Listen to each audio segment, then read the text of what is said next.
Yo, what's going on, everybody? It is 1 p.m. here in Crystal Lake, Illinois. That means it's time for another live stream. Today is, I think it's Thursday, April 20th, 2023, and you are currently listening to the best running podcast to listen to when you're trying to figure out what race you're going to do next. So everyone that's listening to this on the audio-only version on the podcast, hopefully you're having a good run, maybe taking some recovery time after a spring marathon. And for everyone that's watching this on YouTube later but not live, welcome to you guys as well. You could keep two windows open if you want, looking at races, what time of year they are, what part of the country they're in, and have this open on at the same time. But you're going to want to at least have part of it open and keep it so you could still see the video, because we got a special guest in here today. We have Eric Floberg. Floberg runs. He recently just ran a phenomenal time at the Carmel Marathon. He's going to tell you first where Carmel is, because I think some of you guys don't know. We'll tell you that, and they'll tell you all about it. But without further ado, let's bring him in to the live stream. What's going on, Eric? How are you? Good. How are you, man? I'm doing well. Congratulations on your shiny new PB. How are you feeling now? I feel great. Yeah, I mean, I think after a good solid training block, when you feel super fit, it tends to not hurt as much after the race. Or maybe that's because I didn't go hard enough. I don't know. I feel like I tend to be a bit conservative when I have an ambitious goal. Like, I don't want to burn too many matches. So Sure. I think there's always, after a really good attempt, you're always like, could I have done a little bit more? But that's where my brain goes, at least. And then everyone's like, just revel in it. Like, enjoy it, man. No, I mean, that's exactly how I felt. And like, I had the kind of benefit of having Boston like 6 or 7 weeks after Tokyo. So I ran a PB in Tokyo, and then I was like, oh, I feel good. I'm recovering quickly. What does this mean? Does this mean I could have ran faster? Like, am I super fit? Right. Well, I guess I got a chance to figure it out. And then I was like, all right, well, now's the time to figure it out. I secured the bag. Now let's see what else I can kind of get on top of it. And I blew up. So, I think you probably ran it exactly right. That's my guess. Yeah. Dude, I've been floored by your videos recently, man. They've been so freaking good. The race videos are so fun. Like, it's really cool to see them blow up with views. And yeah, I know I told you in person last time you were here, but the Runners Weekend stuff has just been phenomenal too. Been loving it. Awesome. Thank you so much. But before we get further into it, let's rewind a little bit and then tell everyone where is Carmel, because that's where you ran your PB. Yeah. Carmel is in Indiana, about an hour north of Indianapolis. I didn't even know that town existed until post Chicago. I ran at that point, it was a new PR for me. I ran a 2:57:08 there. That was the first time I cracked 3. I'd been trying for 4 or 5 years. And like, once winter came around, I did my pretty classic, like, don't run for a while, get out of shape pretty quickly. But as soon as we started the new year and saw some success on my running channel through the fall, through that race, was like, okay, well, what's the next thing? And so I don't know if it was in part inspired by Nick Bear and his 250 series, but that felt like a really realistic goal, because kind of what we said at the beginning of the conversation, like, I left Chicago running that 257 being like, I totally had more in the tank. Like, I'm glad I got it, but like 21 to 23 was way too easy. Those miles, like, I was talking to camera and, like, super easy. And like, I have more. And so we just looked, I wanted something pretty close. I didn't want to have to travel a bunch, because I've been just doing a ton of traveling with work the past year. With having a family and 4 kids, like, what's in the Midwest. So just searched it up on Google, found Carmel, and then the stats on their site were pretty convincing, where it was like 17% of their runners qualify for Boston, and like, it's a really flat course and just seemed really interesting. So I was like, all right, pulled the trigger, went for it. Only 3-hour drive from Chicago. So yeah, Carmel's not that bad. I mean, I'm familiar with it for random reasons in like my prior like past work life. So like, very nice town. When you say you were going to Carmel, I was like, oh yeah, I know where that is. It's like, it's a really nice suburb. We got some questions in the chat for you. Daniel Burton wants to know, and I think you mentioned this, was the course flat? Like, tell me, like, compared to Chicago, how flat is it? It's not as flat as Chicago. Mhm. Yeah, in my breakdown video, I talked about like we put the course elevation in that video and compared it. Mhm. And someone who had run it 2 years prior DM'd me on Instagram, was just like, "Hey, here's my Strava. Like, check it Oh, out. This was elevation, all that stuff." His elevation read like 650 or something, and I was like, oh, I know my New York one was like 900. So I'm like, yeah. yikes, is this as flat as I thought it was? And on their website, like the elevation map isn't really formatted right, so it's like squished, and Yeah. it Yeah. looks it looks Yeah. super flat. And then if you like Yeah. actually extend it out, you're like, oh, that's yeah, I don't know. So the first 4 or 5 miles are all kind of just like slowly downhill, and then there's a section from like 7 to 10 that's just all slightly uphill. Okay. And I didn't train any hills. I wasn't doing any of your Boston training, and Mhm. so I didn't realize it in the moment that we were kind of just climbing those 3 miles. But that's when the the first part of the race where I was like, I I really don't feel good, and that was really hard to deal with emotionally at that point in the race because we're at like 7, and I'm like already feeling it. But the second half is a lot more flat than the first half. Okay. And T-Town fan wants to know, how did you pace yourself in Carmel? Were you going out like looking to hit even splits or negative split? What was the strategy? Yeah, I think I'm always kind of be on the camp of trying to even split or negative split a marathon. I've just blown up too many times and positive split way too many races to know that unless I'm like getting into, 230s or something and really going for it, I don't think I'm gonna have a race anytime soon where I try, go for a positive split. I don't think anyone's ever really going for a positive split. They Yeah. usually that's what ends up happening when you like, you send, or like you see someone like Connor Mance who's like, I'm just gonna go for it, and then ends up like positive splitting by 2-3 minutes. Uh-huh. Um, but yeah, the goal here was to go out relatively easy. Yeah, sub 250 pace is like 6:29 a mile, about 4:01 a kilometer. So I was trying to hit the first mile at like 6:40. It was relatively downhill, so I felt pretty comfortable right around 6:30, 6:35, and then just tried to keep right on that marathon pace the whole first half, and then drop the hammer the second half, especially in the last 10K. That was the goal. And then I ended up negative splitting by like 20 seconds, so it was pretty much an even split. Cool. Cool. So let me see. Uh, you mentioned Connor Mance. Connor Yeah. Mance sported a mustache for Boston Marathon. Nico Montañez also had a mustache for Boston Marathon. You have a new mustache since I last saw you. You had it Yeah. for the race. Who do you think amongst those three people, who do you think wore it best? You could say yourself. It's I Oh, geez. No, Connor. No, okay. Connor's is pretty wispy. I was Yeah, seeing interviews. I was like, he's is got that a very blonde mustache? hair.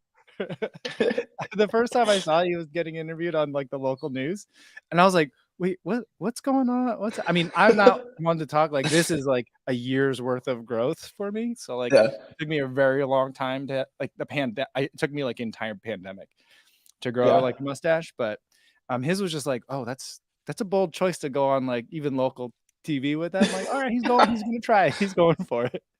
Yeah. Oh man, Um, I love the stash look. I mean, yeah. I feel like there's always somebody out on the course where you're like, that's on purpose. Yeah, yeah, yeah. But So that's a race day. It's like something borrowed, something blue, yeah. something old, something new, That's it. Yeah. Here we got another good question from Lucas. Luca Matthew says, "Hey Floberg, any updates on the Joe Greer documentary? I'm really looking forward to it."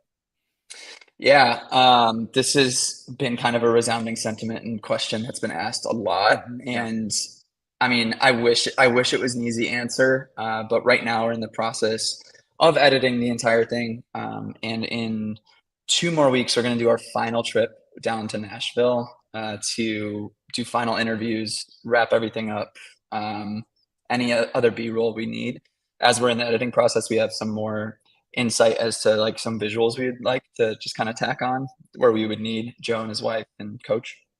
So we'll be doing that, and then we'll be in full editing mode all summer. And the hope is to have it done by like August, so that we could actually submit to film festivals. Mhm. Um, that wasn't originally the plan, but after we cut together a trailer for it and shared it with some people, everyone was like, you need to submit this to festivals. So I basically self-funded the whole thing. So that was hard to kind of deal with because now that's just extending the timeline on, when the money can be recouped. Right. But there's just there's much more opportunities for like selling it to streaming services if we enter more festivals. He just announced that he signed with Bandit today, which is really exciting. Yeah, I got the Um, email. I saw it. yeah, Yeah. now it's public information, Yeah. Yeah. and that's really cool. It's really cool to see the worlds collide now. Mhm. There's so many photographers and filmmakers who are also runners, and it blows my mind how much crossover there is now, and how many people, at least on the creative side, are like getting into running and then reaching out to me. Having that relationship in the photo video world because of this whole project, and it was like the first time you and I met in Yeah. real life and like had a conversation was one of the events we were shooting. So Yeah. getting to meet more people in the like true running world that's not just the filmmaking crossover has been really cool. So I mean, with all that said, we don't know. Like, if we get into a film festival, then we have to keep under wraps until we can premiere it at that film festival. And then there's a chance that we could potentially premiere it in cities. Like our friend Danny Gewirtz is doing that with his feature film right now.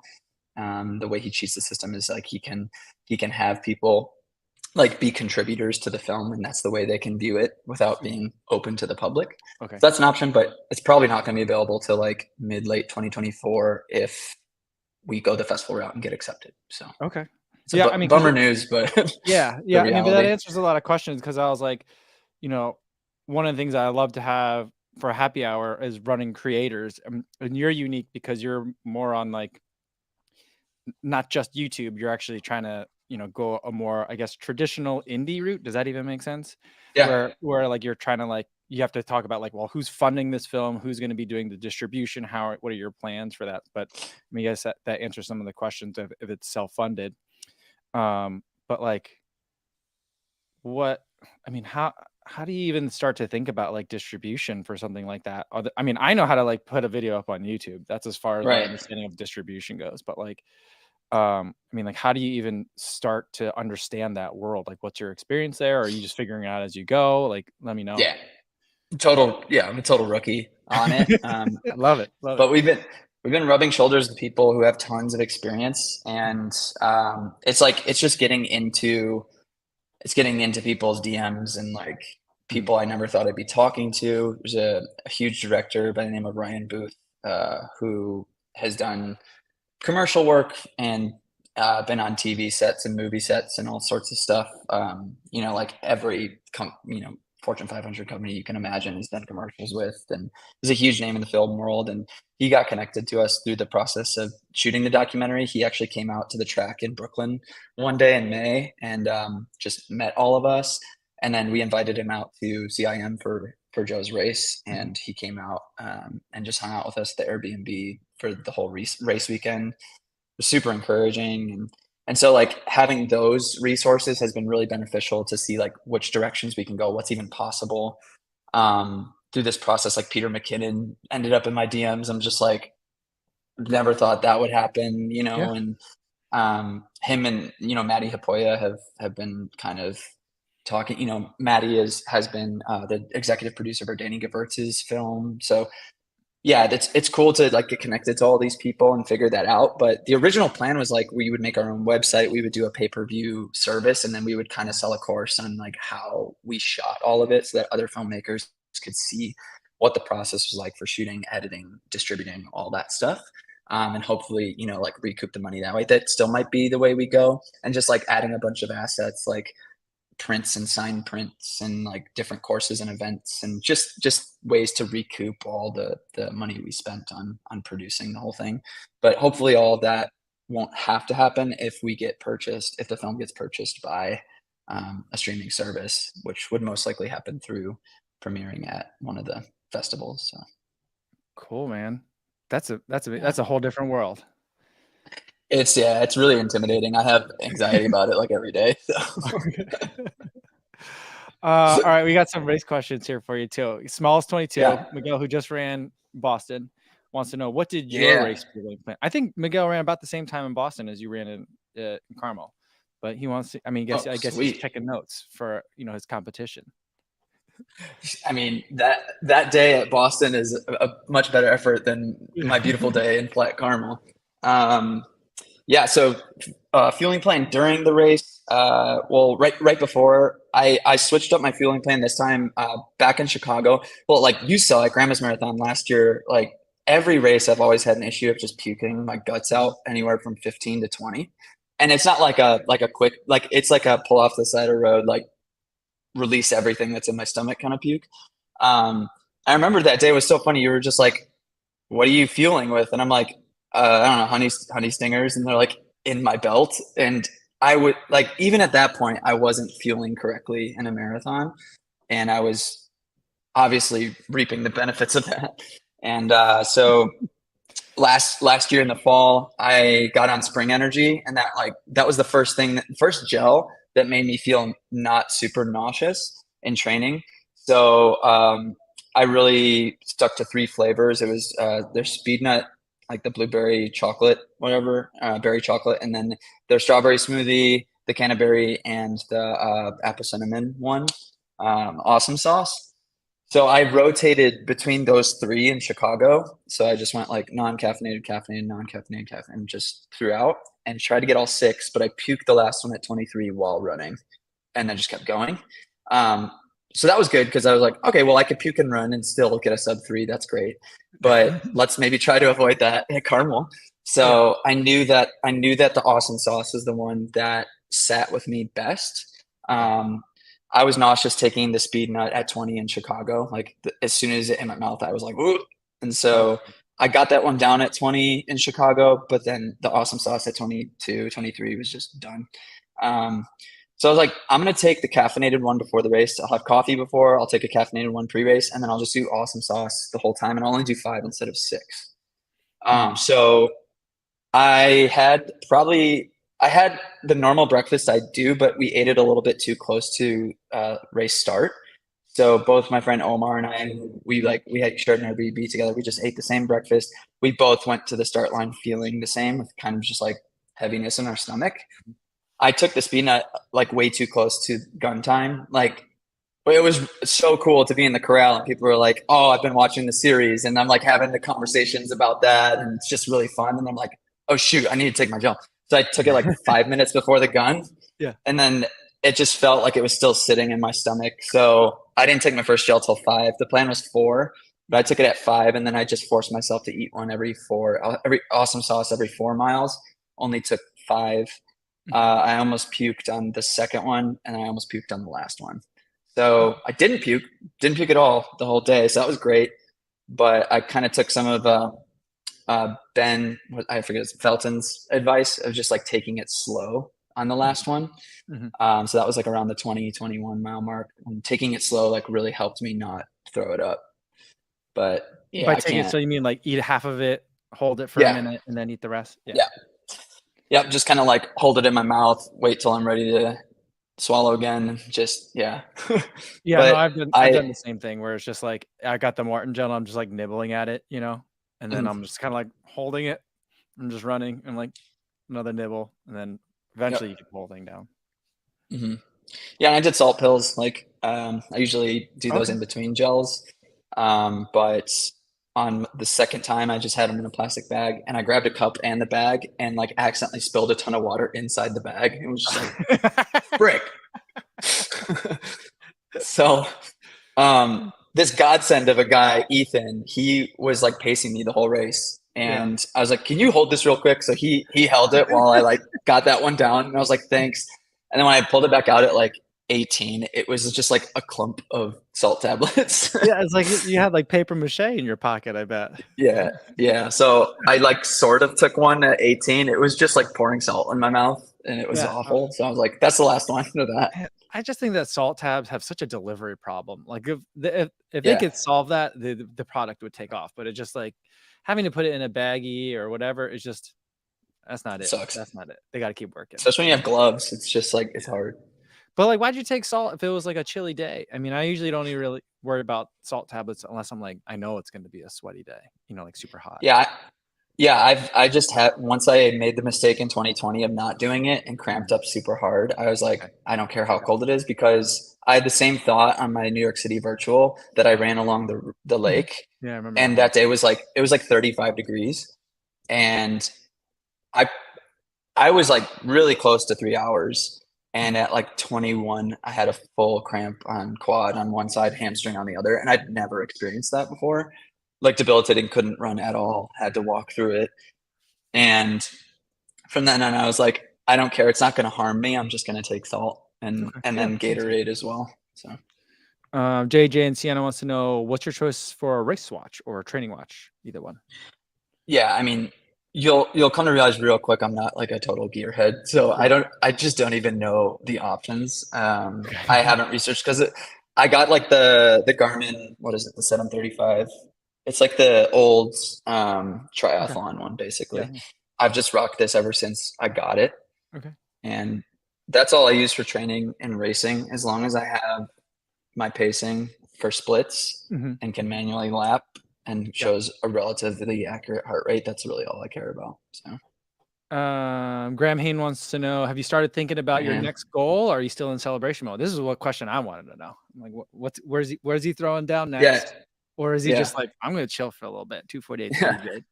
Well, shout out Graham. He came to my shakeout run in Cool. Carmel, so it's super nice to meet you, Graham. Thanks for being here. Yeah, I'm starting to get out of celebration mode. I'm like really getting like antsy. Uh, we actually delayed. So we have 4 kids. So I had a procedure done this past weekend to ensure maybe Okay. not more. And Okay. so Yeah. that was like that's really hard for me to just like have to sit and do nothing. Yeah. What's You the know, I turnaround time on that? Because that might be a discussion. My wife and I have been talking about that too. yeah, I mean, it's supposed to be a week, but I'm still like hesitant to go yet.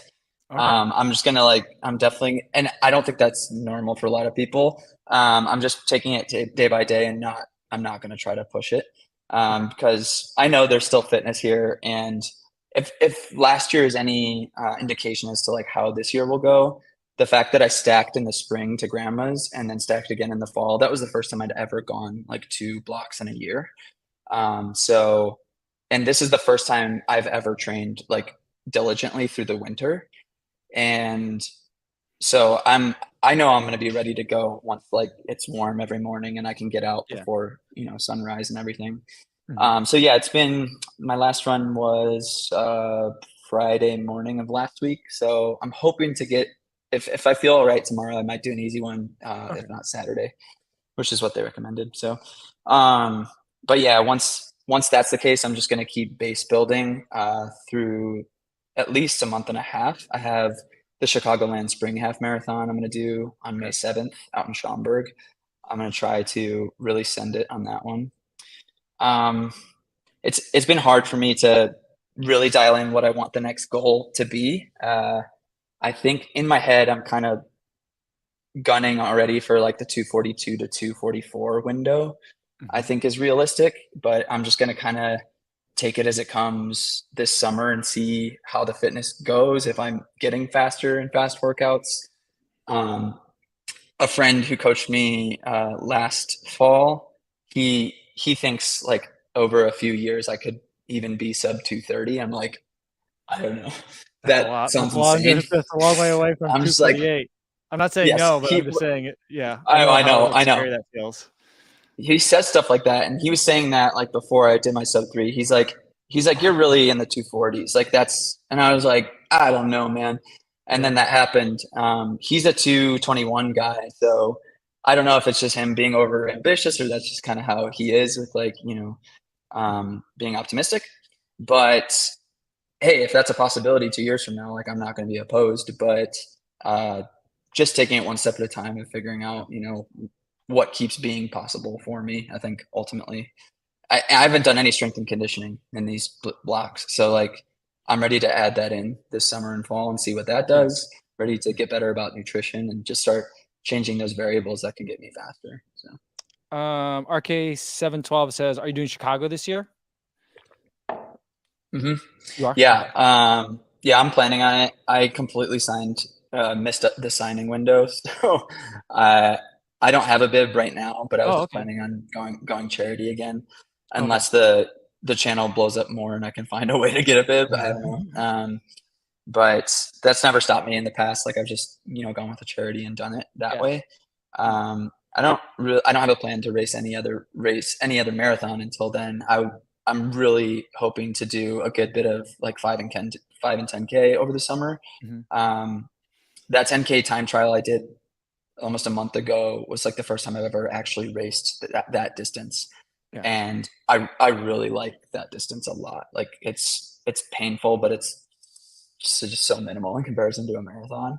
Yeah, Um, I know. I saw your 10K time trial, and I'm like, "Oh, I hate 10K time trials. I'd rather do a yeah. 5K time trial or a half Mhm. marathon." Like, the 10K Yeah. for me, like, ah, I just don't love it. I love the 15K or 10-mile distance. Those are really fun Mm, for me, but, like, yeah. the 10K just, like, is that sweet spot of, like, the speed that I'm not good at and the endurance part that I'm not good at. You know Mm, what I mean? It's just, like, yeah. hits me in the weakness.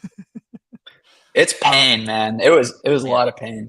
Yeah. Yeah. RK72 also says, he needs a couple of Chicago area group long runs, Barrington Yeah. Hills, Lakefront, Bussy Woods, somewhere cool. We should do a group run together over the summer. That sounds great. Let's figure Totally something down for out. that. Yeah. 100%. Um, there's another. Oh, here's a question. Calvin wants to know: is Joe running another race for you to document, or is that all like the race footage is done? Yeah, all the race footage is completely done. It was all of the build up to CIM and then racing CIM. Mhm. And it's no so I mean it's all public information, what he got. Right. The goal was sub 240 and he crushed it. Yeah. Um Yeah, but I feel like so most of the people who are, like, interested in Joe as the artist, and they're like, "Oh, he has this running side," have no idea that, yeah, like, this race was, like, a year and a half ago, and you could have looked it up at any right. point, and there would be no suspense. Right. Spoiler alert, you know? Totally. But all the running nerds are Yeah. coming in and be like, "Oh, look, this fast dude takes pictures? That's cool." Yeah. You know? Yeah. Yeah, it's so funny because I mean, well, now he's going to be a bigger personality in the running world with signing with Bandit and Right. whatnot. But like in the photo world, like everybody knows who Joe is in the photo world. Yeah. So it's really interesting to see him in this environment where like at least at CIM, like some people knew him, but not Yeah. like if he walks the streets of New York, like photographers stop him and are like, Yeah, yeah. "Can I get a photo?" And so um, yeah, it's super interesting, but the documentary is actually just so much more about his life, his artistry, and his family trauma. So he just has an absolutely wild story with how he grew up and the trauma that he went through as a child, with his mother's passing and being adopted, and running being a big part of that, with being one of the only outlets he had as a kid. And so the documentary is a rekindling of that relationship because he left running for about 10 years and is just like very much back in it now. So yeah, it's way less about the race, even though that is a Yeah. core like Yeah. skeleton of the film. Yeah, I mean, Yeah, it's like, it's a vessel for the story, right? exactly. Yeah. Kenny Moriyama wants to know, Eric, what do you think contributed most to your 248 fitness? The sub 3 attempts or the recent Mm. training block? Because you made some changes there, like, or both, or like, what do you? I get this question a lot too, but what's like the secret for you? Yeah, the truth is I don't know. It's obviously a culmination of all of it. Yeah, Like yeah, yeah.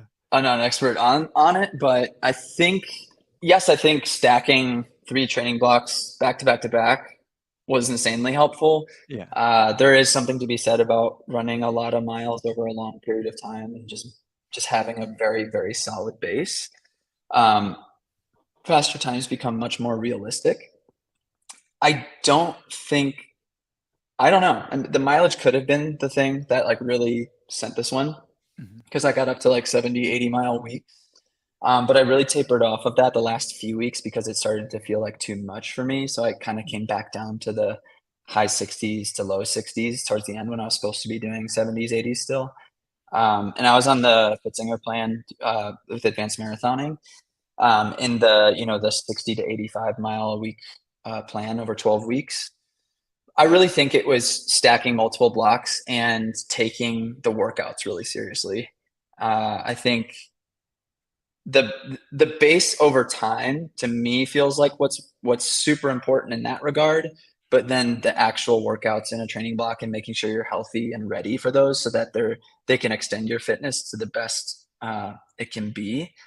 I personally feel like that's the thing that makes me like faster over time, because when you have that fitness and know that speed and your body can handle that speed, then a lot of it becomes a mental game in the marathon because your body's so used to the volume and like I can handle this distance. I've done this many 20-mile runs. I know what it feels like to be hurting at 30K, 35K. Yeah. So and over the past 2 years specifically, I've really learned like how to actually race a marathon. Like I just wasn't getting it for years. I could not understand nutrition and I could not understand even splitting and negative splitting. Yeah, I think for me, it's kind of like it's not that you have to run 3 marathons in a row, but it takes a long time for your body to be able to not just run high mileage without getting injured, but to absorb the benefits of the high mileage, you Hmm. know? And so like the first block you do it, I feel like you're not going to feel the benefits because you're just getting the miles, but you're not absorbing them all. You know what I mean? It's kind of like if you Right. just take a bunch of vitamins at a certain point, your body's like, I can't take any more vitamins. Yeah. You know, that's kind of how I see it. And then you need the speed, the work to just get that race specific training. Mm. And then, you had experience dialing in all those other things Mm. um, to get where you needed to be. Otto wants to know for both of us, would you do a 1 mile road race like the Fifth Avenue Mile? Yeah. I mean, I wouldn't be fast, but I keep wanting like I keep putting it out there like without actually making contact with anyone, but just randomly shouting into the internet that the Fifth Avenue Mile they have a media heat, but it's like former D1 athletes that are like professional journalists and stuff now. I'm like they need to have like a YouTube. They don't need to. I would love to be in a YouTuber's 1 mile road race, like a heat in the Fifth Avenue Mile. That'd be that'd fun. be super fun. Yeah, because I mean, I've never. I opened up my channel in 2020 Mhm. with a time trial, Mhm. and back then I was in some of the best shape I'd been in at that point. But I ran like a 5:09 or something on a track, and then I just did it again last May at the Tracksmith event Yeah. and got a 4:57 that night. So that was a new PR. But like I've never really cared for that distance. I did in middle school. I loved it. Yeah. But yeah, I don't know. I don't really like have any desire to be any faster in that, but it'd be Yeah. fun, I guess. Yeah. Yeah. Um, on that though, Leona has a great question. She wants to know how did you get into running? You mentioned middle school. What was your start into running, but also like, was there a different start into like endurance racing?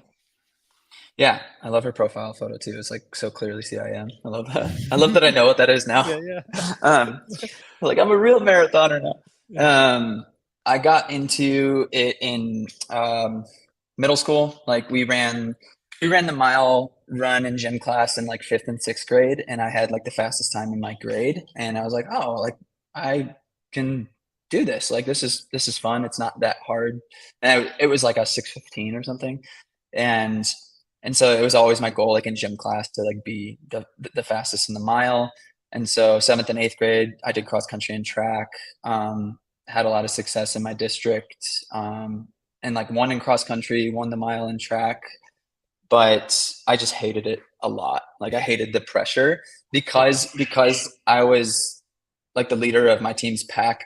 There was always pressure every single meet, and I just again like wanted to throw up before every single race and just hated that pressure.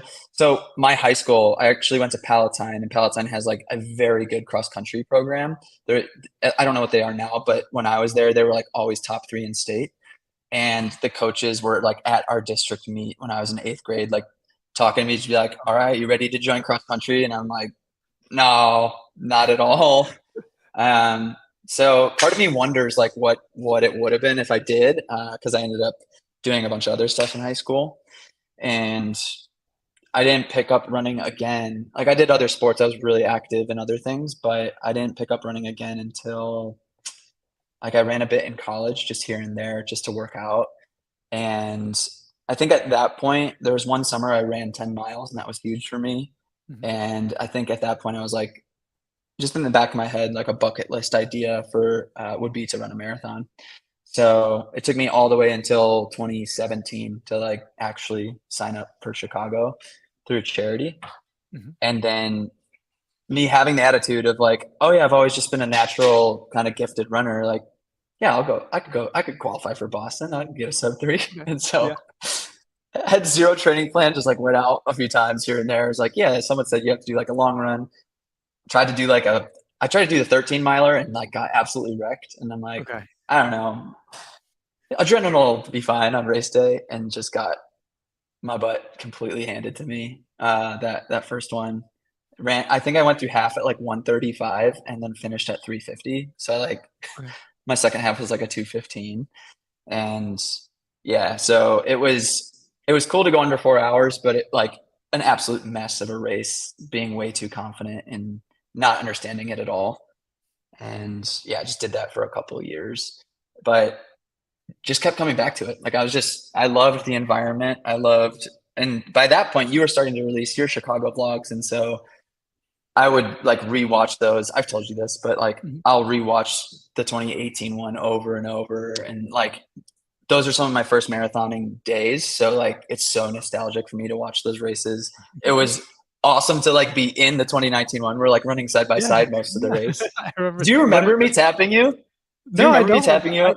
No, I don't It, remember it that. was like, I think it was like mile 11 or 12. We have footage of it actually. I should just send it to you. My friend was like running in the crowd with a Fuji, Okay. and we're like side by side. And he's like, "How you feeling?" I'm like, "Not great." Okay.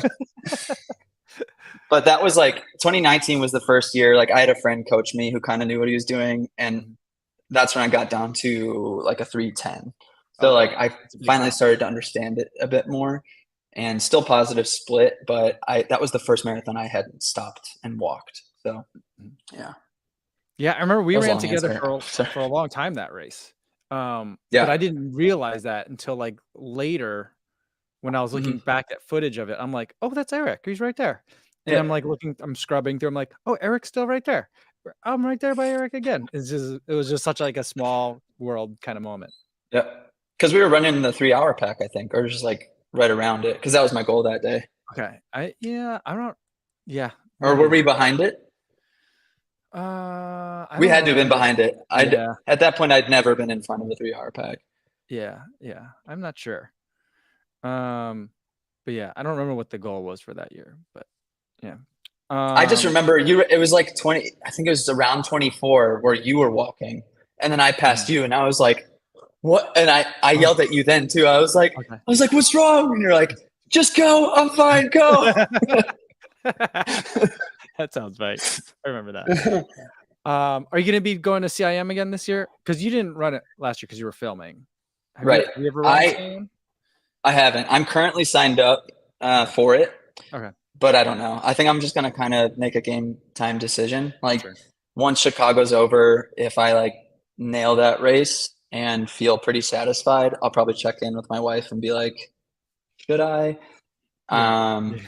Because yeah, it's either going to be I hit my goal, I'm good, that's fine. But I know a lot of people don't like to have a backup plan because then it psychologically can mess Yeah. you up in the A race, you know. Yeah. Um, but yeah, it's just one of those like I might, I don't know. Yeah, no definitive answer. I'm trying to keep it pretty chill with all the stuff I have going on in my life, because there's just a lot of things. And Yeah. Yeah. so Yeah. I'm try not to travel to races as much as possible. Trying to just keep them more local, and maybe one destination race a year. Okay. Kind of figuring it out. This is really the year of exploration for me, with seeing how much I can lower that PR time and then Mhm. race other distances. Okay. And then yeah, our whole goal for this summer on my channel is just to like make just a lot of cinematic stuff. Just we're gonna be doing some kind of short documentary stuff on a couple of people, I think, Cool. and then I'm sure we'll do another series up to the Chicago uh, build as well. So Nice. Really cool. yeah. Um, yeah, I mean, I've been thinking for the summer for me is like I would like to finally um come through on my New Year's resolution, like 4 years running, that I'm gonna hit the weight room, for once. Yes. So that's kind of the goal. But like I've even got the gym membership now, and so like, Yup. We're getting real close. Almost stepped foot in the Hmm. gym today. I went to the pool, but I almost looked at the weight room today. So we're Dude, getting it's so intimidating. Oh my gosh. we're getting real close. But like ultimately, like my premise in terms of me exploring speed is like I always feel great up till about 2 hours and 40 minutes. And everything after that is a challenge. So my new Yeah. approach is going to be, all right, so then just run a marathon in 2 hours and 40 minutes. So, you Yeah. know, if my body can only handle that long, all right, well, then I just got to get farther in that amount of time. You know what I mean? It's Hmm. kind of like if I could hold my breath for so long, I got to do more with each breath, you know? Hmm. So that's what I'm just thinking. Like, I feel like aerobically fit. I don't know how much more aerobically fit I'm capable of getting. So I just got to get, stronger per stride. It's kind of a very crude way of kind of thinking about it in terms of where I'm Totally. going. But this summer, I don't really like running fast or doing workouts in the summer. So I'm just going to Yeah. be kind of like chill running, but hopefully, not hopefully, but I will get into the weight room, Hmm. pick up a weight, put it down, repeat kind of thing. And it was so cool to see you PR in Tokyo. Like that Oh was man, just thanks. epic on so many proportions. It was just I and Yeah. like, are there really that many Tokyo race vlogs? Because I mean, with it being shut down for what, 3 years, not many people were doing it prior to COVID, like Yeah. actually racing or filming races. Yeah. So I don't think there's that many, and so like Yeah, there's a handful that are out there. People have done it, but like, yeah, I mean, I think like the prime years where like a lot of big races got kind of like their first like big race videos from like YouTubers and stuff. They weren't holding races, and so like it's also yeah, hard, the hardest one to get into because I think it's the smallest of the right. majors, and it's the farthest away, at least from an American audience's perspective. So like, Hmm. yeah, I feel like I was you know, accidentally in the right place at the right time again, and so it's like, all right, I had a good day and happened to have a GoPro with me, so the video Yeah, ended up doing really, really well. Like it yeah, took off. It was really, really yeah. nice. It's awesome. Stephanie says you should do a YouTubers marathon relay team. Illinois Marathon has one coming up. Mm, Is that the one in Springfield? I thought that race got canceled. No, is that a different race? Do you know about that one? I don't. I mean, I've seen it before. I've been in town when it, like a decade ago, I saw it. Oh, okay. Yeah, well, maybe I'll have to look that one up because I Yeah, do like the idea of a relay. I had friends in Champaign in college, so I remember we were there one weekend. We were just going through town. I think that was probably one of those other like seed planting moments of like, I kind of Yeah, want to do that. Yeah, yeah. I'm sure that's very Yeah. flat too. It's like one of those things where, like, in the moment, you're like, "That looks interesting. I wonder why the Mhm. universe showed me that," And then like Yeah. fast forward like years later, oh, that's why. That's why. Yep. Yep. Seatown fan wants to know what's your diet like when you're training? Yeah. Last when was it? I think one of like the first training block I did that was serious in 2019 when I went down to 310.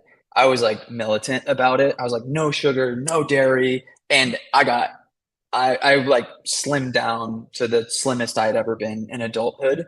And I was like, oh, this is working. This is great. And then quickly realized how difficult that was for me because as soon as the race was over, I just binged everything and like put all the weight back on, if not more, got totally out of shape, didn't train all winter, all spring. And so that was a huge learning lesson for me in and the more and more studying I do of nutrition and like abstaining from stuff and trying to eat healthy is like a full abstinence of the things that you love can be really detrimental to you after like a peak event or something you've been training for and going for because a lot of people tend to binge afterwards, whether it be alcohol, sugar, treats. And so I'm feeling some of that right now, but nothing near what I would do in years past. And so what I try to do in training blocks now is just like eat relatively healthy, whether that be, running to Trader Joe's and getting salads or like turkey sandwiches on whole wheat bread and not really monitoring like exactly what my intake is, but recognizing like I'm going to put decent fuel in my body. Every breakfast is going to involve a fruit and some sort of carb for fueling workouts. and then just not abstaining fully from, drinking wine with my wife or having a beer every once in a while, because I think that just really helps me understand that like I can still perform while still enjoying the things I want, because I have no interest in like fully abstaining from those things because I really enjoy them. And so I want to find a balance of doing both. And I'm not an elite, so I don't care to like be militant about it. And I've come to realize that doing that really helps me not to binge on the back half. And like I'm still eating relatively healthy now. Like I'm keeping it in check and not feeling like the urge to just eat everything in sight and drink 3 beers a night. Sure. Do you run? So you mentioned eating breakfast every day. Like, do you eat before you run or run and eat? Do you like do fasted running, or what's your take on that? Yeah, I never really even knew what fasted running was until this training block where people, I started talking about nutrition and how it was difficult for me. And people were like, you should really think about doing fat adapted running. And I was like, Mm. that sounds nuts. Mhm. On paper, it sounds really interesting. But for me, like the argument I heard of like, how many elites do you see doing fat adapted training? Like you see them, with their Morton water bottles on the course, like they're still fueling in races. And I took that as like I don't really have an interest to like go full fledged into the fat adaptation and doing that. It's super interesting knowing like you wouldn't crash as hard, but yeah, without realizing it, I do run a lot of my morning runs fasted if I run in the morning. So it's almost like a combination of adaptation and doing that, because Mhm. I've just never really put a whole lot of thought into it, and it's never affected me too much unless it's, if it's a long run or a hard effort, anything like 15 miles or more, I'm bringing a gel or I'm eating something small before. Anything under that, I'm fine with just water in the morning. I don't really like running medium to hard on a full stomach or anything in my stomach. Mm. But I don't know. I probably should change. Like, if I'm gonna do it on day, I should probably. But the other component is like I don't have that much time. I have until 7 o'clock till the kids wake Yeah. up. Yeah. So if I'm getting up at 5, I'm like every minute is precious. Get the clothes on and get out the door so I can be back by 6:50. Yeah, I mean, I remember I would accidentally fasted run a lot of times. I would like basically wake up, like have a cup of coffee and then try to get out the door before so that way I could get the Mhm. run in before work. But these days my running schedule is a lot more flexible. So Yeah. I typically find myself like eating snacks because I don't have to drive everywhere to go run. So I'm like usually Mhm. eating snacks in the car on the way over there because I just don't like running on a like feeling hungry in my stomach. Yeah. And like having food in my belly usually doesn't bother me too much. If it's a workout, then I'll try to plan a little bit better, but I don't know. Like I guess I've kind of been lucky where like I can have food in my stomach and it doesn't tend to bother me. It's very rare that I feel hungry on a run. I don't know what it is about Oh, me. okay. I don't know. I've just been blessed with that curse or whatever. Because on the opposite side, I'm like vomiting all the time. Yeah, Um, yeah, but there was like only one recent run I had in memory where I was like, I need something, and it was like in the middle of my training vlog. It was a 15-mile run. I went from the studio to downtown, and I forced mhm, myself to run 15 miles because studio to the loop is like 7 miles. So I went all the way down, and I got down there and I was like, I need to have crackers or something. So I just sat yeah, on a curb mhm, and had peanut butter crackers and a Gatorade. And I'm like, yeah, okay. But it was like a super cold and windy day. So I felt like that's what was doing it. yeah. Where'd it go? Jay Prez had a question. Do you identify more as a photographer or as a runner? At this point, definitely more as a photographer, filmmaker than a runner. Yeah, the running stuff isn't really part of my career. It's just something we're building right now. We do have a more long-term business plan for the running channel if it keeps going Mhm. in the direction it is. Like we bought a URL for a website and Cool. have ideas of how we'd want to monetize it in different ways. But for right now, it's just a whole huge passion project that I'm just kind of funding out of pocket because I have an editor. Shua edits Mhm. most of 90 to 95% of the videos. But I think moving forward, that'll start to become more and more collaborative because I've just taken my foot off the gas on my main channel a whole lot more. Um, yeah, not everybody knows I also have a YouTube channel under my name, which is just photography and filmmaking. I've been doing that for 5 years now. And that one's So huge. Yeah, it's gone to it's like up over 160,000 Yeah, subs now. it's crazy. It feels like it's kind of lost steam the past few years because I just haven't been like super excited to play the YouTube game with it.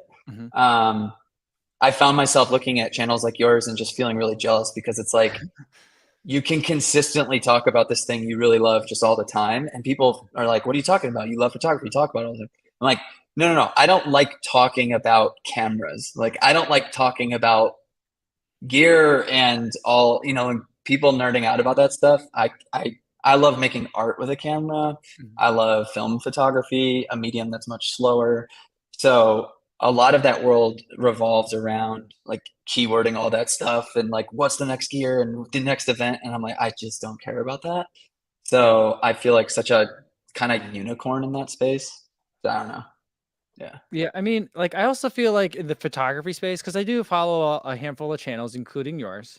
But it seems like the one that it all seems very gear oriented. Not that running YouTube channels aren't very gear oriented. I mean, mine's a shoe review channel. I mean, look at this background. Hmm. So, I mean, there's Yeah. definitely a gear aspect to it. But like, I also feel like there's like camps or factions that like love to go Yeah. to war against each other. It's very Yeah. like combative all the time, it seems. Yeah. So, I mean, there's some of that in the running space, but it's not, it'd be like, all right, you like those shoes? That's cool. We like these shoes. That's fine. Or I Yeah. tried that. But like, um, like when you talk about like, I mean, when I started taking a lot more pictures, it was like, Canon versus Nikon. Now it's like Sony versus Canon. Yeah. Like the people get fired up about it over there. And like, they just like will go to battle in other people's comment sections. It seems it's very strange. It is. Yeah, you get a lot of hate. It's super weird. And you get people who are just like, yeah, they think they're the voice of reason on every subject Yeah. regarding the art of photography or filmmaking, and they will try to put you in your place, and you're just like, I don't care at all. Yeah. And like all the cameras basically do the same thing at this point. So Mhm. it's such a stupid game that people try to play with that. I care more about the art. I truly care more about the emotion and like how it impacts people. That's what I love about the running world and YouTube running world is just like people are itching for that nostalgia, and like if they've run that race, if they've experienced that feeling, like if they can relate to you in some capacity, like there's so much power there. And it's weird to see the parallels of like my artistic filmmaking work and because we've done a few race vlogs now. I've edited the race ones because they were like near close to my heart, Mhm. and all of my artistic voice comes through on those with like heavy emotion, a lot of nostalgia, reflecting back on the training block of the years past. And I think a lot of people just really relate to that and have a lot of the same feelings. So yeah, it's been super cool to do that, and especially in combination with the documentary we just did now too, exploring um, all those things through the medium. It's just been really sweet. Um, have you been following like the DP review kind of like saga and all that stuff that's been going on with um like it was owned by Amazon and they decided to just shut it down all no, Oh you yeah, I know heard that about something it? about that. Yeah, No, I yeah, I don't don't care. know. It's not something that I use all that intensely because I'm not a pixel peeper, Yeah. I don't look at things that closely. I don't have that discerning of an eye for it, but it seems like it, it was like the one thing that everyone in the camera world was Mm. in agreement and also fired up about. And I was like, this is Hmm. rare unity in the camera community. Well, because it wasn't bought out by big money, and it was just like, Yeah, well, yeah, and then I and think then it like got acquired. I think the Amazon position was like, "Oh, we don't know what this is. We'll just shut it down rather than like because it would cost us more to transition it off to someone else to buy it and like continue operating it. So we're just going to shut this down." And it Yeah. was a resource that a lot of people use to like kind of compare cameras and a lot of other useful tools. So, Yeah. um, all right, let's see. Let me get a couple more in here. Oh, it was Stevie 76 that wanted to know. I don't know. Do you have a strong position on this? Do you take photos or you take pictures? I'm in the photos camp. Yeah. Okay. That's my preferred jargon. Okay. Where do you think, where Yeah, does the word picture come from? I understand where photos comes from. Where's pictures come I from? don't know.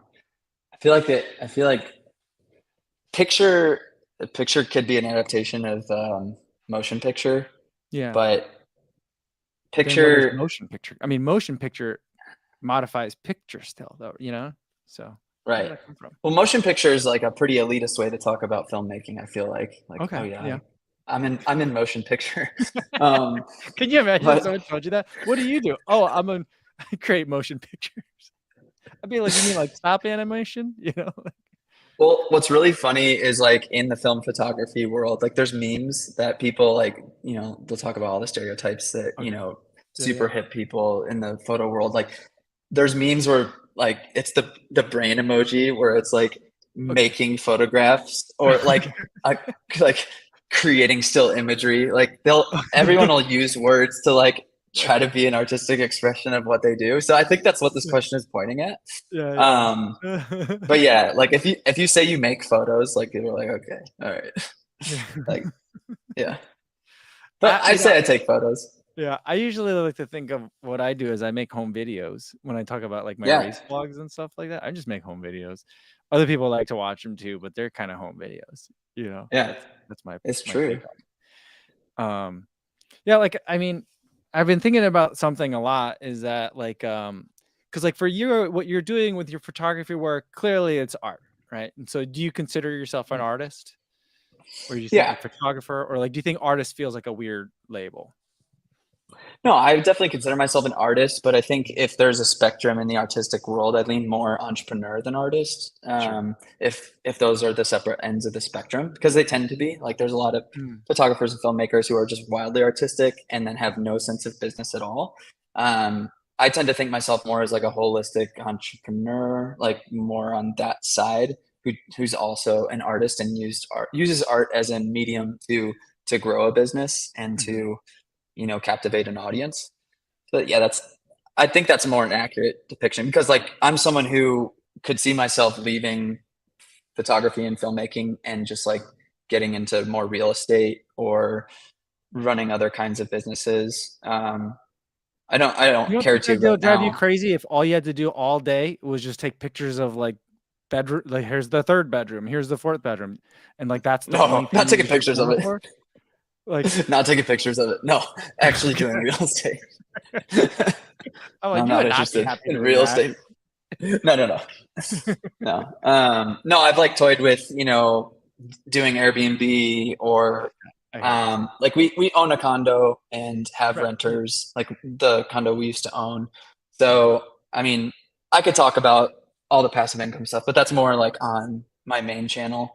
Mhm. Um, I tend to talk about finances really openly there because a lot of artists just don't and don't want to talk about. That's why I love when you do your AdSense breakdowns. I think that's really cool too to just see in a completely different niche like what Mhm. that looks like across channels.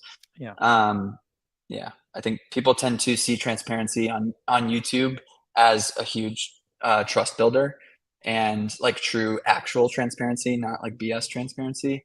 And when you tend to talk about the things that a lot of other people aren't willing to talk about, that ends up, being really beneficial for having an audience trust you. Yeah, more entrepreneur Yeah. than artist, but still artist.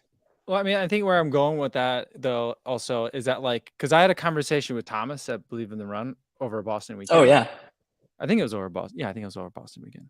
And he was like, do you consider, he's asking me, like, do you consider what you do as art or do you consider yourself an artist? I'm like, no, man, I make home videos. Like, I make home videos and I take pictures of shoes. I'm like, that's art. But like, and I honestly feel that. But then every once in a while, like, the question hasn't left me since he asked it. And I'm just like, is this mm, art?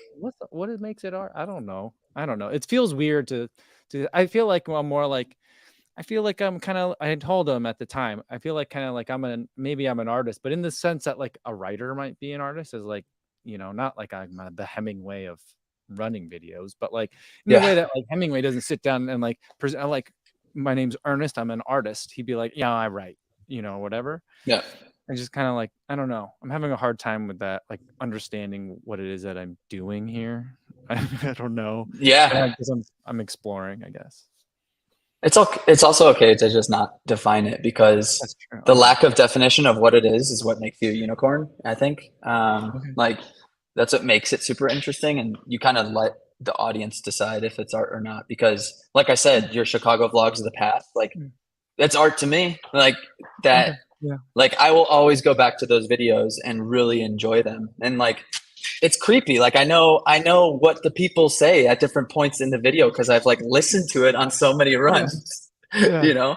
And but like to me, it's like the same thing as the VHSs I owned as kids. Like E.T. and Home Alone 2 were like my go-to VHSs, and they're like my favorite films. Not because they're like cinematic masterpieces, but because they just connect to me in that way. And so, like, you might not feel like it's art, but other people are definitely going to feel that way because of the emotional connection they have to it.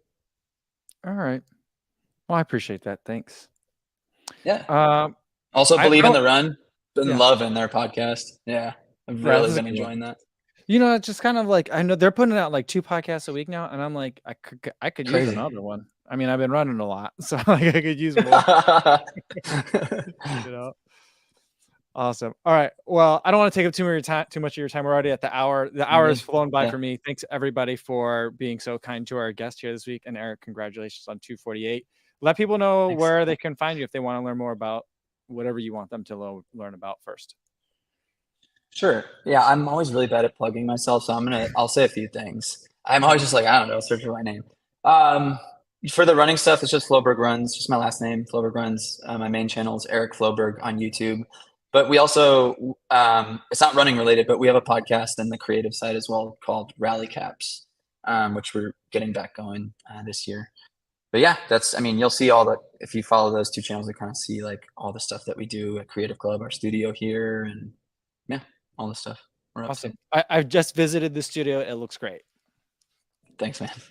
All right. Thanks everybody. I'm really working on getting that Runners Weekend video done. I'm edited as far as like almost I'm at the live stream live. So I'm like at Saturday night. So I still got like all of Sunday and Monday to do. So Sheesh. How I'm long is it hoping going to be? probably like 20 minutes, maybe Oh, 25 okay. minutes. So Wasn't the Tokyo one like an hour? it was like an hour. Yeah. But I Yeah. was there for like 6 days, and it's Tokyo. Yeah. So like everything is like film worthy, like filming Hmm. the elevator in Boston is not that interesting, but filming an elevator that's like singing and chiming at you in Japanese, that's pretty, you know what I mean? So it's just a little bit different. So this one, I think Yeah. 25 minutes. So hopefully that'll be tomorrow, but either way, we'll do another live stream, same time as today, 1 p.m. Central Time. Hopefully see you then. In the meantime, be safe with everybody. Bye. Yeah.